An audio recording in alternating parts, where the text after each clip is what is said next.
आम निर्जीय दाबी करने आगामी दिन में आम मेमोरांडम राज्य सरकार को दबू जिला कलेक्टर को माध्यम एसपी माध्यम आम घोषणा करूँ कि 10 दिन भितर जदि आम दाबी पूरण न करती आगामी दिन में ब्लॉक ऑफिस ताला पकड़ाई बाध्य हबू। अध्यक्ष कोरापुट जिला लमदाउ ब्लॉक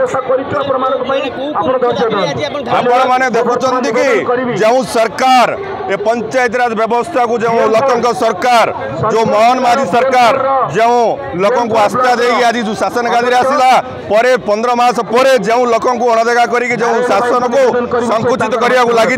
आगामी दिन में आम बरखास्त करूँ ना। आगामी दिन में प्रत्येक 314 गोटी ब्लॉक को आम ताला बंद कर रखू।